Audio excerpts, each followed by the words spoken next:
Hello everyone, I am doctor Pankaj Agrawal. इस video में मैं आप लोगों के लिए एक बढ़िया सा डेली रूटीन के लिए टाइम टेबल लेके आया हूँ। इसमें बहुत सारे स्टूडेंट अपना डेली का जो टाइम टेबल होता है वो इतने अच्छे से मैनेज नहीं कर पाते हैं। मैं खुद भी ये प्रॉब्लम पहले बहुत कॉमनली फेस करता था डेली बेसिस पे ही। मैं सोचता तो था कि इतने घंटे पढ़ूंगा उतने घंटे पढ़ूंगा, लेकिन प्रॉपर टाइम टेबल मेरे पास नहीं था। मैं ऐसा कोई टाइम टेबल बनाने का मैंने सोचा भी नहीं था। बस ये डिसाइड कर लेता था कि मुझे तो 10 घंटे पढ़ना है, मैं दिन भर घर में हूँ, जॉब पे भी नहीं जाना है, तो 10 घंटे पढ़ूंगा, कभी 12 घंटे, कभी 14 घंटे, ऐसा डिसाइड करता।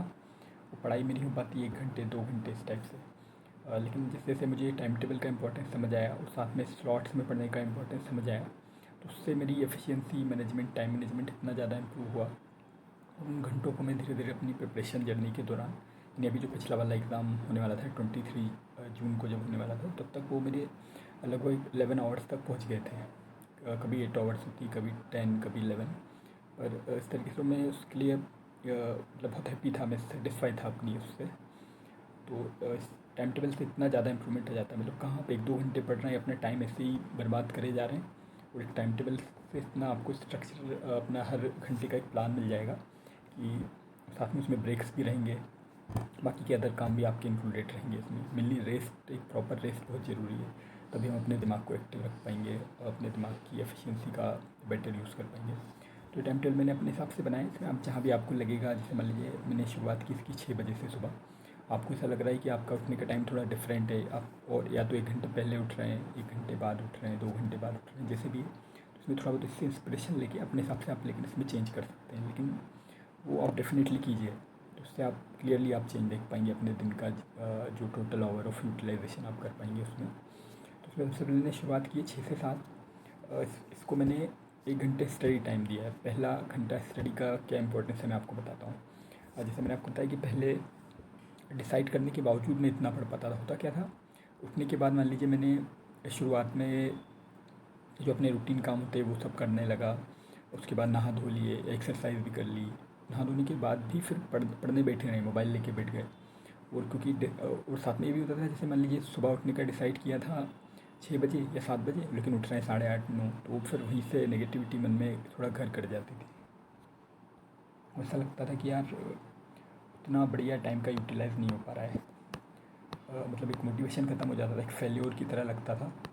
तो लेकिन जब मैंने एक दिन अचानक से ये ऑटोमेटिक ही हो गया, मैंने आधा घंटा पढ़ लिया उस दिन। उसके बाद फिर मैंने एक्सरसाइज करी, तो मेरे दिमाग में एक सेंस ऑफ सेटिस्फेक्शन था उस दिन कि मैंने पढ़ाई शुरू कर दी। एक वो जो गिल्ट वाली फीलिंग है वो ख़त्म हो गई। तो इस चीज़ को मैं फिर डेली करने लगा कि डेली आधे से 1 घंटा मिनिमम मैं पढ़ाई को देने लगा। और वहाँ से फिर धीरे धीरे वो जो बिल्ट होना शुरू हुआ, तो वो क्या 11 आवर्स तक मैं पहुँच पाया। इसलिए पहले घंटा मैं आप लोग को भी ये सलाह दूंगा कि इसको आप टोटली अपने स्टडी को दीजिए। मिनिमम 1 घंटा, 2 घंटे भी पढ़ना हो ठीक है, पर 1 घंटा तो एटलीस्ट देना ही देना है। इसके बाद फिर 7 से 8 जो अगला 1 घंटा है, उसमें मैंने ये टाइम दिया एक्सरसाइज, योगा, मेडिटेशन। अब इस चीज़ को आपको, इसका इंपॉर्टेंस आपको समझना ही होगा। देखिए ये जो हम 1 घंटा एक्सरसाइज को देंगे या योगा मेडिटेशन भी अगर इसमें साथ में हम कर लेते हैं, तो माइंड हमारा इतना ज़्यादा, माइंड और बॉडी दोनों इतने पावरफुल हो जाते हैं। दिन भर हमें इसका यूटिलाइज़ करना है ना, अपनी पढ़ाई में अपने माइंड को फोकस बनाना है, उसका कंसंट्रेशन इंप्रूव करना है, उसकी मेमोरी कैपेसिटी का यूज़ करना है दिन भर।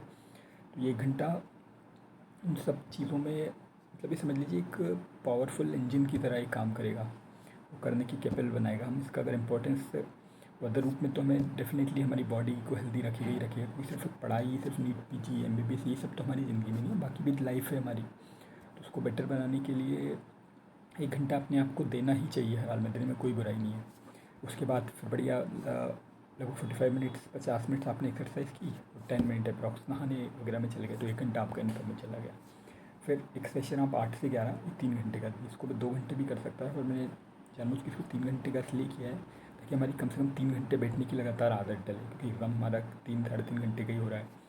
तो दिन भर में एक टाइम शेड्यूल, मतलब एक सेशन आपका कम से कम 3 घंटे का आप बना लीजिए। तो थोड़ी सुबह का मैंने इसलिए बनाया क्योंकि सुबह हमें, हमारे पास ज़्यादा एनर्जी है। रात का बनाएंगे तो एनर्जी हमारी वैसे ही कम होती जा रही है, थकान बढ़ती जाएगी, इसलिए सुबह थोड़ा ज़्यादा ईज़ी पड़ेगा वो हमारे लिए। तो 3 घंटे का स्टडी सेशन हो गया। इसके बाद फिर 11 से 12 में हम लंच भी कर लेंगे। लंच भी आराम से 15-20 मिनट लेके, 25 मिनट, आधा घंटा जितना भी लग रहा है, और फिर साथ में ब्रेक भी, यानी कि बस आधा घंटा का रखा और फटाफट खाने में लगे, ज़रा से वापस पढ़ने आना है। आराम से आप एक ब्रेक दे सकते हैं चाहे तो। मिनिमम आधा घंटा तो होना ही होना चाहिए हर हाल में। मिनिमम आधा घंटा है 45 मिनट, और 1 घंटा भी रख लेंगे तो और बढ़िया है। इसके बाद अगला 12 से 2 फिर से हमने 2 आवर्स स्टडी सेशन रख लिया है। इसके बाद 2 से 3 इसमें रेस्ट करना है, साथ में योग निद्रा करना है। तो ये योग निद्रा आप एक बार करके देखिए, अगर आपने अभी तक नहीं की है तो 2 से 3 में यूट्यूब पे आपको डेली वीडियोस मिल जाएंगे। इसके गाइडेड मेडिटेशन होता है एक तरह का, 20-25 मिनट के आसपास का होता है लगभग। तो आपको इतना ज़्यादा पीसफुल, इतना काम, इतना रेस्ट कर देगा आपके पूरे माइंड और बॉडी को। तो उस 1 घंटे में आपका रेस्ट भी हो गया प्रॉपर। इसके बाद फिर 3 से 5 में अगले 2 घंटे फिर एक स्टडी सेशन हो गया। फिर 5 से 5.5 आधे घंटे का ब्रेक ले सकते हैं। इसमें चाय वगैरह पीना है वो पी लो, या फिर ऐसे ही रेस्ट करना है, मोबाइल चलाना है थोड़ा बहुत वो चला लिया। फिर 5:30 से 7:30 फिर अगले 2 घंटे के लिए फिर से एक स्टडी सेशन बना लिया। फिर इसके बाद 7:30 से 8:30 हमारा डिनर ब्रेक होगा। तो इसमें हम डिनर करेंगे आराम से पूरा 15 मिनट से आधे घंटे, कोई जल्दबाजी नहीं। फिर एक रेस्ट भी ले लेंगे उसमें। और किसी को वॉक पे जाना है तो ये भी बहुत बढ़िया रहेगा। जैसे हमने 1 घंटा एक्सरसाइज को दिया था, ऐसे ये 15 मिनट आधा घंटा वॉक को देना भी माइंड और बॉडी के लिए बहुत ही कमाल की चीज़ रहेगी है। फिर इसके बाद 8:30 से 10:30 जो अगला 2 घंटे हैं, फिर से हमने एक स्टडी सेशन ले लिया। फिर इसके बाद जो लास्ट के आधा घंटा है ये हमें तो थोड़ा 5-10 मिनट का रेस्ट कर लिया। फिर अगले डे के लिए प्लान करना है।